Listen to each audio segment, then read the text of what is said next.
Assalamualaikum ya ade ya ote. Assalamualaikum ya ade ya ote. Assalamualaikum ya ade ya ote. Assalamualaikum ya ade ya ote. Assalamualaikum ya ade ya ote. Assalamualaikum ya ade ya ote. Assalamualaikum ya ade ya ote. Assalamualaikum ya ade ya ote.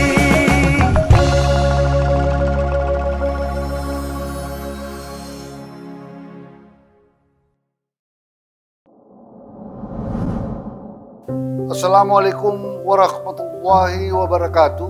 Salam sehat dan salam sejahtera bagi kita semua. Waktu berlalu begitu cepat. Bulan suci yang penuh rahmat sudah tiba. Bulan yang penuh berkah dan ampunan. Saatnya kita berlomba-lomba dalam hal kebaikan dan momen mendekatkan diri dengan beribadah kepadanya. Semoga di bulan suci Ramadan ini kita dapat menahan hawa nafsu dan amarah serta menjauhi semua larangan-larangannya. Maka itu di bulan Ramadan yang suci ini, mari kita memaksimalkan ibadah kita, berlatih menjadi pribadi yang lebih baik, berkuat iman untuk mencapai kemenangan. Bulan Ramadan ini jadikan momentum untuk memperkuat persatuan dan kesatuan dengan toleransi umat beragama, perkuat tali persaudaraan dan tali kemanusiaan agar kita juga dapat keluar bersama-sama dari jeratan pandemi COVID-19. Dengan bergotong royong, bahu-membahu mengulurkan tangan, membantu orang-orang yang membutuhkan. Semoga dengan ketulusan, kekuatan, keikhlasan kita selama ini dapat berbuah manis di hari kemenangan nanti dan seterusnya. Sekali lagi, saya Yasona Halaudin, Ketua DPP PDI Perjuangan Bidang Hukum dan HAM dan Perundang-undangan, mengucapkan selamat menjalankan ibadah suci di bulan Ramadan yang penuh berkah ini. Ronda malam sambil makan markisa, lihat bintang di langit indah.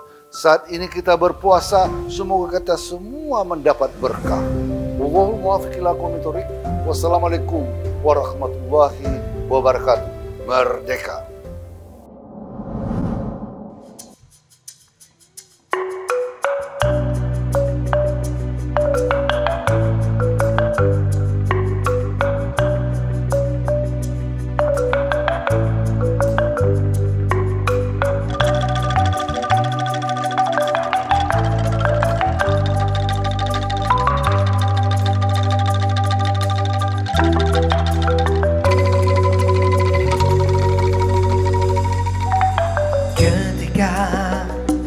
Kau tak sanggup melangkah, hilang arah dalam kesendirian. Tiada mentari bagai malam yang gelap. Tiada tempat untuk berlabuh, bertahan, terus berharap. Allah selalu di sisimu, insya Allah, insya Allah, insya Allah, ada jalan, insya Allah, insya Allah, insya Allah, ada jalan.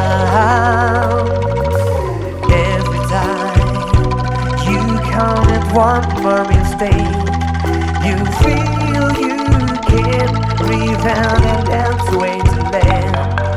You're so confused, wrong decisions you have made. Hang your mind and your heart is full of shame, but you despair and never lose hope. 'Cause I know He's always by your side. Insyaallah, insyaallah, insyaallah, you'll find a way. Insyaallah, insyaallah, insyaallah, ada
Assalamualaikum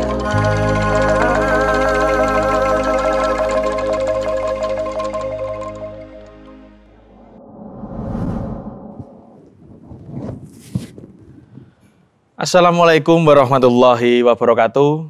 Alhamdulillahirrabbilalamin. Wassalatu wassalamu ala asrofil anbiya'i wa mursalin Sayyidina wa maulana Muhammadin wa ala alihi wa sahbihi ajmain, amma ba'du. Selamat pagi Sobat BKN dimanapun Anda berada. Kita berjumpa dalam acara Inspirasi Ramadan, program sahur bersama BKN PDI Perjuangan.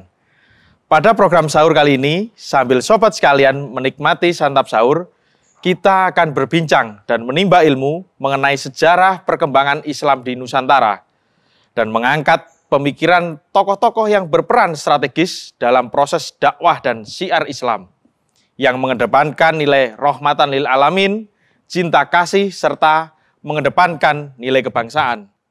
Pada episode kali ini kita akan berbincang dan mengambil inspirasi dari seorang ulama dari ujung barat Indonesia, tepatnya di Aceh, yang memiliki kontribusi dalam menjaringkan sanad keilmuan para ulama-ulama di Nusantara, serta dikenal sebagai pelopor tafsir Al-Quran berbahasa Melayu. Beliau adalah Syekh Abdul Rauf As-Singkili. Untuk membahas tema ini, di tengah kita telah hadir seorang narasumber yang merupakan seorang dosen, peneliti manuskrip ulama-ulama Nusantara, yang juga merupakan Dewan Pakar di Sanad Nusantara dan juga seorang aktivis Nahdlatul Turots. Beliau adalah Dr. Ahmad Ginanjar Sakban, atau yang akrab kita sapa dengan Kang Ginanjar atau Kang Aceng. Assalamualaikum Kang Aceng. Waalaikumsalam warahmatullahi wabarakatuh. Bagaimana kabarnya Kang Aceng?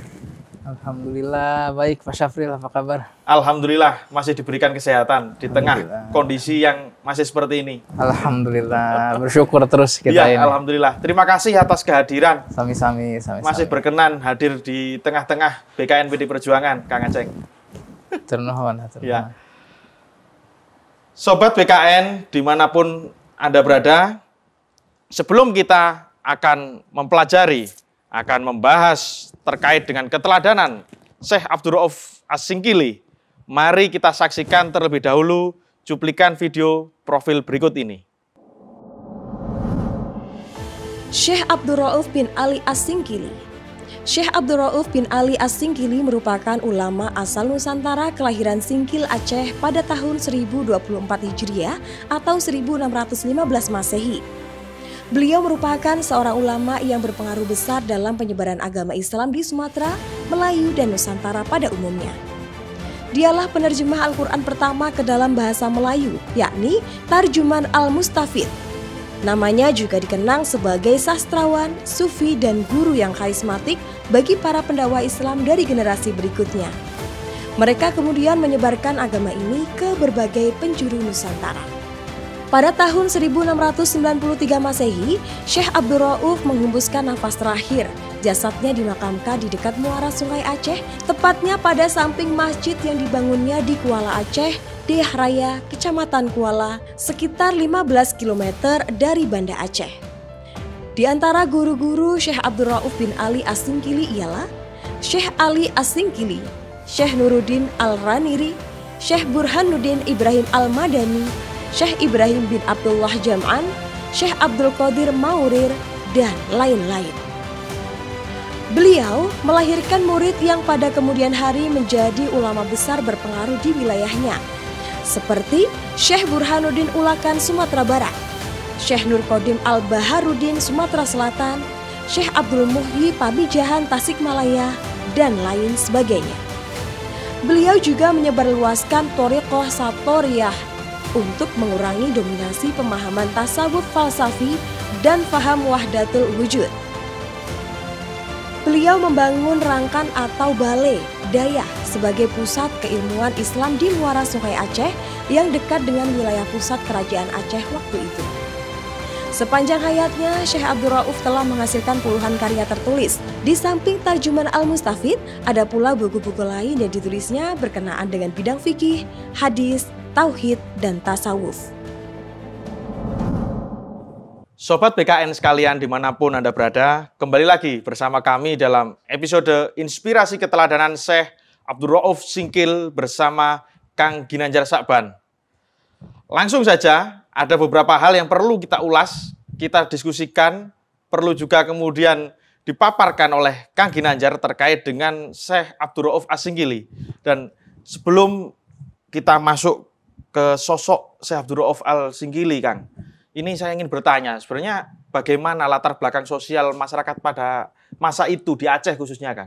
Ya, menarik Mas Syafril ini tentang apa yang akan kita perbincangkan pada pagi hari ini, sosok ulama besar Nusantara yang menjadi inspirasi sepanjang zaman ya. Beliau adalah Syekh Abdul Rauf bin Ali. Al-Ashi Al-Jawi atau yang kita kenal dengan Syekh Abdul Rauf Singkil. Beliau lahir di Singkil pada tahun 1615 dan wafat pada tahun 1693. Berbicara tentang bagaimana konteks sosial, konteks kebudayaan, bahkan hatta konteks geopolitik di Nusantara pada masa itu, utamanya di Kesultanan Aceh, kita bisa bilang bahwasannya pada masa itu meskipun penetrasi kolonialisme Eropa di satu sisi semakin kuat, 1600 awal ini kan Belanda mulai masuk, menggantikan dominasi Spanyol dan juga Portugis. Ditandai dengan diambil alihnya Sunda Kalapa, Jayakarta, dan oleh Jan Pieterszoon, kemudian diubah menjadi kota Batavia pada saat itu. Tetapi di sisi yang lain, kesultanan-kesultanan yang ada di Nusantara itu sedang berada di puncak kekuatannya. Kita bisa sebut misalkan Kesultanan Aceh Darussalam. Kemudian di Jawa saat itu ada dua kesultanan besar yang sangat kuat, yaitu satu Kesultanan Banten, yang kedua Kesultanan Mataram. Mataram Islam. Mataram Islam di wilayah Jogja sekarang Dulu Mataraman kan daerahnya. Dan pada saat itu kita kenal beberapa tokoh penguasa Nusantara, misalkan ada Sultan Iskandar Muda di Aceh, ada Sultan Iskandar Sani. Lalu di Banten pada saat itu ada Sultan Maulana Muhammad, dan juga yang menggantikannya Sultan Abdul Mafakhir Abdul Qadir, lalu digantikan lagi oleh Sultan Abdul Fattah yang dikenal dengan Sultan Ageng Tirtayasa. Sementara di Mataram Islam, yaitu ada Sultan Agung Hanyak Prakusuma, Senapati Ingalaga. Nah, artinya apa? Dulu secara kekuasaan politik, meskipun ada penetrasi kolonialisme Eropa yang mulai mendominasi, tetapi penguasa-penguasa Bumi Putra saat itu, Aceh, Banten, kemudian Mataram, termasuk yang ada di Sulawesi dan belahan wilayah Nusantara lainnya, itu memang sedang berada di puncak kebesaran dan kekuatannya. Yang kedua, memang saat itu tradisi keilmuan sedang berkembang sangat pesat sekali.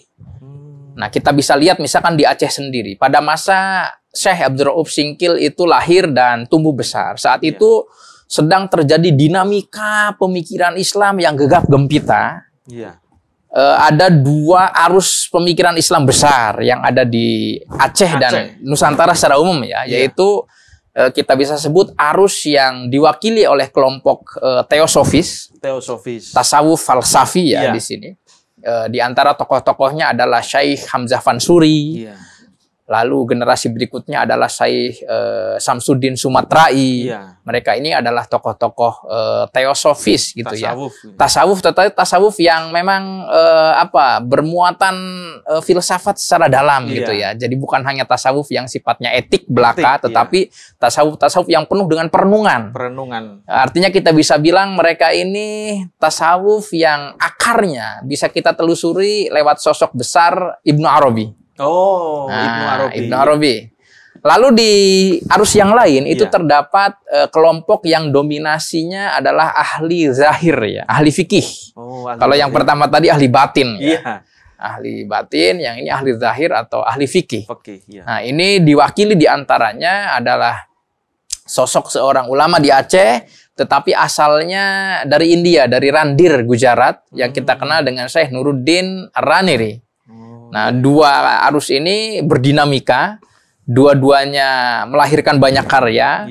Nah, tetapi kemudian yang lebih dominan adalah kubu yang kedua ini ya. Jadi Nuruddin Raniri itu menjadi paham keagamaan yang kemudian menggantikan paham teosofi ini, tasawuf falsafi ini, dan lebih dominan yang lebih kepada fikih lah. Nah, tetapi ini menimbulkan satu buah gap dan menimbulkan satu buah gesekan gitu ya. Karena beberapa buah karya pemikiran yang ditulis sebelumnya oleh arus pertama ini oleh kelompoknya Syekh Nuruddin Raniri yang saat itu menjabat sebagai Syekhul Islam di Aceh itu dilarang. Oh, dilarang? Dilarang karena berpotensi menimbulkan kesalahpahaman. Misalnya apa itu? Salah satu contohnya misalkan Raniri itu dalam dua buah karyanya menyinggung. Di antaranya satu karyanya yang berjudul Ma'ul Hayat. Yang kedua karyanya yang berjudul At-Tibyan fi Ma'rifatil Adyan. Raniri mengatakan bahwasannya terdapat beberapa kaum yang disebut dengan wujudiyin. Yang mengatakan bahwasannya orang-orang teosof ini disebut namanya Hamzah Fansuri dan juga Samsuddin Sumatrai. Redaksinya kurang lebih innallaha nafsuna wa wujuduna wa innana nafsu wa wujuduhu. Kalau diartikan secara tekstual, ini memang membuat orang yang masih tahap pemahaman keagamaannya awam salah paham.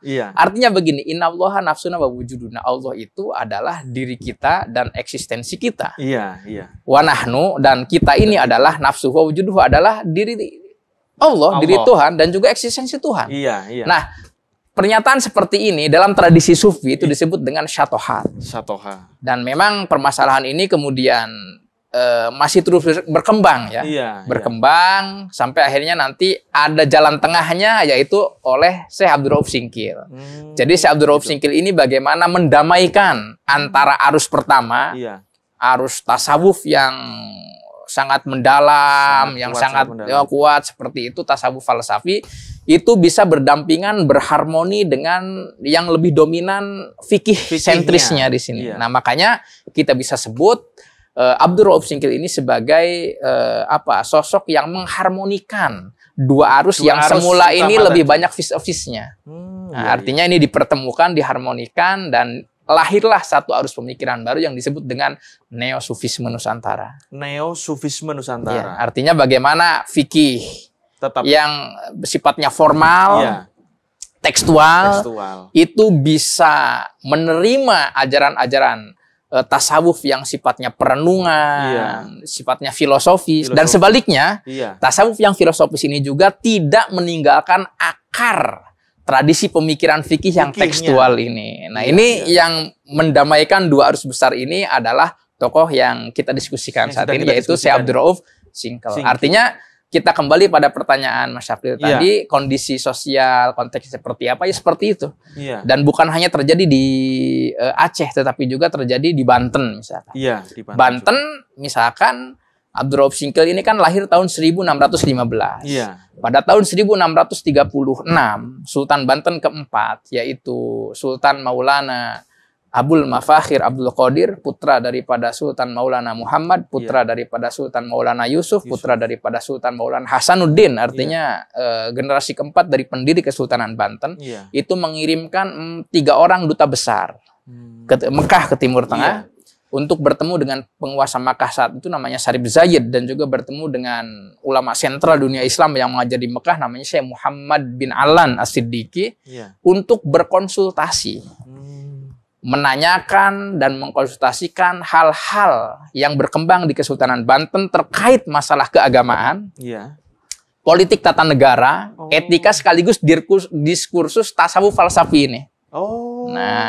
Sampai akhirnya Syekh Muhammad bin Alan itu menulis 4 buah karya untuk merespon pertanyaan Sultan Banten. Artinya begini yang ingin digarisbawahi, konteks sosial, konteks budaya, konteks pemikiran pada masa Syekh Abdul Rauf Singkil itu tumbuh besar di Nusantara sudah pada tahap konteks tradisi keilmuan Islam yang matang. Yang memang sudah matang itu. Matang dan tingkat tinggi. Kita tidak bisa bayangkan bagaimana tradisi pemikiran Ibnu Arabi didiskusikan di Nusantara pada saat itu.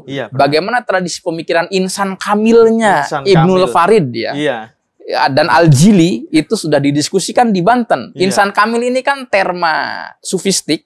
Jadi teosofis yang kemudian oleh filsuf Jerman pada abad ke-19 itu ditemukan istilahnya oleh Friedrich Nietzsche sebagai Ubermann atau manusia super gitu ya. Ya insan kamil inilah. Iya, insan kamil ini. Nah, seperti itulah. Iya. Kemudian tadi juga dijelaskan oleh Kang Aceng kalau saya boleh menyebut ini. Waktu konteks saat itu juga terjadi masa kolonialisme penjajahan. Apakah kemudian konteks kolonialisme saat itu pernahkah ada gesekan dengan ulama-ulama di Aceh? Apakah khususnya Syekh Abdul Rauf Al-Singkili ini kan di saat itu, Kang? Ya, di Aceh pada saat itu Aceh sudah bisa mengusir Portugis. Iya, benar. Dari Aceh. Iya. Dan ini terekam dalam beberapa sumber, diantaranya adalah karya yang berjudul Tuhfatul Mujahidin fi Akhbaril Burtughaliyin. Ini terjadi pada masa sebelum Iskandar Muda, yaitu pada zamannya Sultan Ali Mughayat Shah. Iya. Artinya Aceh pada saat itu memang menjadi negara yang punya kedaulatan dan independensi yang mutlak. Ya. Jadi belum tersentuh kolonialisme lebih jauh, tetapi ada tetangga Aceh. Dan ini yang menjadi ulama sentral di tetangga Aceh ini adalah kawan dekatnya Syekh Abdul Rauf Singkil, yaitu di Banten. Iya. Nah, di Banten saat itu ada ulama yang bernama Syekh Yusuf Al-Makassari. Iya, itu sama persis kawan dekatnya Syekh Abdul Rauf Singkil ketika sama-sama menuntut ilmu di Madinah dulu. Kepada Syekh Ahmad Kusasi dan Syekh Ibrahim Al-Qurani. Nah, di Banten saat itu Syekh Yusuf Makassar melakukan gerakan perlawanan terhadap VOC. Dan ditangkap. Dan sempat dibuang kalau nggak salah. Dibuang. Betul. Dibuang. Pertama di penjara dulu di Batavia karena beliau ditangkapnya di Tasik Selatan. Di dekat Pamijahan. Jadi Syekh Yusuf itu menulis karya terakhir sebelum ditangkap. Satu buah risalah yang menjawab pertanyaan satu orang ulama setempat dari namanya Mandala. Mandala itu sekarang Cikatomas. Lalu disebut karesidenannya, bukan karesidenan ya apa, kabupatennya saat itu Sukapura. Ya Sukapura itu Tasik sekarang. Yang namanya Syekh Abdul Jalil, murid daripada Syekh Abdul Muhyi Pamijahan. Abdul Muhyi Pamijahan masih murid daripada Syekh Yusuf Makassar dan murid daripada Syekh Abdul Rauf Singkil. Nah, itu tertangkapnya di sana, ditangkap di Batavia, dibuang ke Sri Lanka dan lebih jauh dibuang ke Afrika Selatan, benar. Nah, dan di saat yang bersamaan Mataram Islam juga Sultan Agung 2 kali kan mau mengepung Batavia saat itu, tetapi memang belum berhasil. Nah, artinya hubungan antara kita bangsa Nusantara yang menghadapi penjajahan kolonial yang mulai berpenetrasi saat itu dengan kuat ya sudah sangat dilakukan ya. Berarti bisa dikatakan bahwa memang sosok-sosok ulama terdahulu kita itu memang memiliki semangat nasionalisme yang cukup tinggi. Sangat tinggi sekali semangat nasionalisme. Bahkan di Aceh seperti Syekh Abdul Rauf Al-Singkili dan bahkan sebelumnya kan sudah berhasil mengusir Portugis itu ya, Kang. Kemudian ini yang cukup penting, Kang. Kira-kira untuk peran signifikan apa seorang Syekh Abdul Rauf Al-Singkili ini dalam proses pembentukan masyarakat Muslim di Aceh dan di Nusantara secara umum, Kang? Jadi pertama peran Syekh Abdul Rauf Singkil ini adalah seperti yang tadi sudah kita diskusikan. Beliau pertama mengajarkan dan mendakwahkan ajaran agama Islam ini dengan semangat ilmu. Dan yang kedua dengan semangat akhlakul karimah. Yang ketiga dengan semangat harmoni dan dialog, menyatukan dua pemikiran besar tadi ya, Kang. Betul. Jadi bagaimana Syekh Abdul Rauf Singkil ini mencarikan solusi atas dua belah arus anak bangsa saat itu yang memang sedang berhadap-hadapan secara pemikiran, secara ideologi. Yang satu menafikan yang lain, yang satu juga itu kurang mengakui yang lainnya. Nah, Syekh Abdul Rauf ini datang mengharmonikan. Bukan justru saling membenturkan, bukan saling menafikan. Saya pikir ini semangat yang penting. Semangat bagaimana kemudian ajaran keislaman yang beliau bawa itu, satu tentu saja tadi dengan keilmuan, yang kedua dengan akhlak yang tinggi, budi pekerti yang luhur, dan yang ketiga mengharmonikan. Jadi semangat bagaimana mempererat persatuan dan kesatuan kebangsaan ini ya sudah dilakukan oleh Syekh Abdul Rauf Singkil ini. Itu tentang masalah spirit Syekh Abdul Rauf Singkil yang penting. Yang kedua, yang tak kalah penting juga, Syekh Abdul Rauf Singkil ini berani untuk membuat satu keputusan hukum yang mungkin pada saat itu sedikit asing bagi tradisi politik dan pemikiran Islam. Apa itu? Syekh Abdul Rauf Singkil menerima seorang perempuan menjadi pemimpin tertinggi negara. Wow. Karena setelah Sultan Iskandar Sani wafat. Iya, benar. Yang menjadi penguasa Aceh itu bukan sultan laki-laki, tetapi adalah Sultanah Safiyatuddin. Sultanah. Dan sultanah ini menarik saya pikir. Karena Syekh Abdul Rauf Singkil itu memberikan legalitas terhadap kepemimpinan seorang perempuan. Benar. Tetapi di sisi yang lain, sang sultanah ini yang diberikan legalitas secara keagamaan yang sakral ini bisa membuktikan dirinya memimpin Aceh menjadi satu buah kekuatan yang betul-betul tangguh, yang kaya, dan beliau itu Sultanah Safiyatuddin betul-betul menjadi sponsor bagi berkembangnya tradisi penulisan karya-karya intelektual dalam bahasa Melayu, dalam bahasa setempat. Misal, Syekh Abdul Rauf Singkil ini adalah ulama yang pertama kali menulis tafsir Al-Quran. Pertama lengkap dari juz pertama sampai juz 30 dalam bahasa Melayu Nusantara. Berjudul kitabnya Turjumanul Mustafid. Syekh Abdul Rauf Singkil yang menulis, tetapi pemrakarsa penulisan itu adalah di bawah perintah duli yang dipertuan Sultanah Safiyatuddin, mahkota alam berdaulat. Satu. Tajul alam, mahkota dunia. Yang kedua, ditulis juga satu buah karya dalam hukum Islam.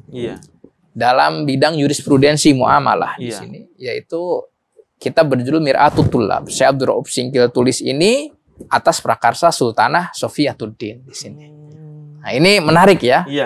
Lalu yang ketiga adalah bagaimana semangat harmoni, semangat moderasi beragama yang diajarkan oleh Syekh Abdul Rauf Singkil dalam karya-karyanya. Misalkan ada satu buah karya yang ditulis oleh Syekh Abdul Rauf Singkil berjudul Tanbihul Masyi Al-Mansub ila Thoriqil Kusyashi. Di sana Syekh Abdul Rauf Singkil telah meletakkan spirit moderasi dan toleransi beragama. Beliau bilang apa? Jangan mudah untuk mencaci maki dan mencela saudaramu yang tidak sepaham denganmu. Karena itu akan menjadi tidak baik di sisi Tuhanmu. Tidak boleh mencaci maki, tidak boleh mencela. Tidak boleh mencela orang yang tidak sepemahaman dengan kita. Dan ditegaskan lagi, jangan pernah sekali-kali mengkafirkan saudaramu. Karena apa? Itu akan sangat berat sekali di sisi Tuhanmu. Ini saya ketika membaca teks itu gemetar saya. Merenungi bahwasannya dulu para guru-guru kita, orang leluhur kita sudah meletakkan semangat, spirit, fondasi agar tidak mudah kita ini berkonflik. Benar. Tidak mudah kita ini memicu konflik itu juga. Dengan apa? Ketika berbeda pemikiran, ketika berbeda pendapat, berbeda sikap, itu adalah hal yang lumrah dan itu menjadi bagian dari kepastian hidup. Tidak bisa kita sama. Nah, jalannya apa? Saling menghormati. Benar. Toleransi tadi itu ya. Dan ditunjukkan dengan sikap apa? Meskipun kita tidak setuju, tetapi jangan kemudian kita caci. Benar. Jangan kemudian kita cela, apalagi sampai mengkafirkan. Benar sekali. Berikutnya hal yang menarik dari Syekh Abdul Rauf Singkil ini juga adalah perkembangan murid-muridnya. Meskipun Abdul Rauf Singkil ini berkedudukan di Aceh, tetapi murid beliau ada yang dari Sunda. Syekh Abdul Muhyi Pamijahan yang wafat tahun 1730 itu jelas murid langsung daripada Syekh Abdul Rauf Singkil. Lalu di Minangkabau Syekh Burhanuddin Ulakan itu juga murid daripada Syekh Abdul Rauf Singkil. Baik, tersebar di seluruh Nusantara. Tersebar hampir di seluruh Nusantara, termasuk di Malaya ya, di Terengganu ada salah satu murid Syekh Abdul Rauf Singkil namanya adalah Abdul Malik bin Abdullah, dikenal dengan Tok Pulau Manis. Itu juga adalah murid daripada Syekh Abdul Rauf Singkil. Di Jawa Mataraman ada juga namanya Syekh Muqtasim bin Abdurrahman Bagelen.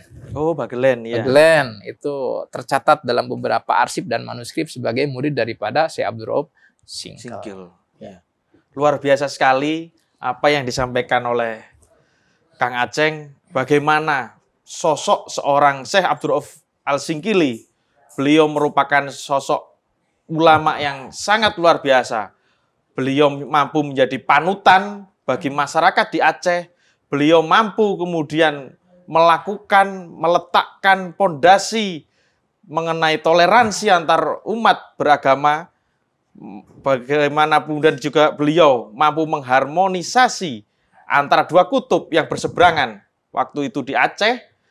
Dan ternyata beliau juga mampu memberi legitimasi bagi seorang perempuan untuk menjadi seorang sultanah.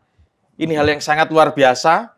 Bagaimana kemudian pemikiran ulama-ulama besar kita terdahulu sudah mampu meletakkan pondasi-pondasi kebangsaan. Bagaimana juga tadi sudah disampaikan, beliau juga memiliki semangat untuk melawan kolonialisme, melawan penjajahan. Dan ini sangat patut untuk kita teladani dan kita teruskan api semangat perjuangan dari para ulama kita, khususnya Syekh Abdul Rauf Al-Singkili Aceh. Baik, Sobat BKN sekalian, begitu hangat perbincangan kita pada pagi hari ini, sampai tak terasa bahwa kita telah sampai pada penghujung acara. Meski demikian, pada pagi hari ini, sedikit banyak kita telah belajar tentang sosok Syekh Abdul Rauf Al-Singkili yang telah banyak melahirkan karya-karya intelektual dalam bidang disiplin keilmuan yang kemudian menjadi rujukan dalam memperkaya perkembangan peradaban Islam di Nusantara. Sobat BKN sekalian, mari kita terus jaga toleransi, harmoni, dan tentunya mengambil pelajaran dari para ulama terdahulu kita, serta meneladani beliau hidup dalam harmoni sesuai konteks jiwa Pancasila yang hidup di lautan masyarakat yang religius. Sebagaimana pesan Bung Karno tentang relasi nilai keagamaan dan kebangsaan, bahwa konteks Indonesia adalah Pancasila yang hidup di tengah lautan masyarakat yang religius. Kita akan berjumpa kembali esok hari pada jam yang sama di akun YouTube BKN PD Perjuangan. Dan jangan lupa like, komen, subscribe akun channel BKN PD Perjuangan. Akhirul kalam, wallahul muwafiq ila aqwamit thoriq. Wassalamualaikum warahmatullahi wabarakatuh. Terima kasih, Kang. Sami-sami, Pak Syafril. Terima kasih.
Gusti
قد خرب فطوب إنه والشميع الأليم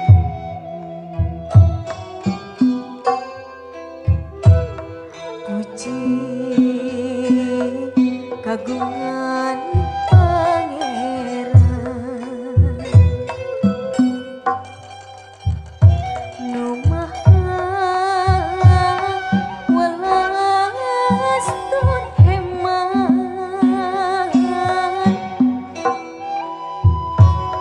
Gusti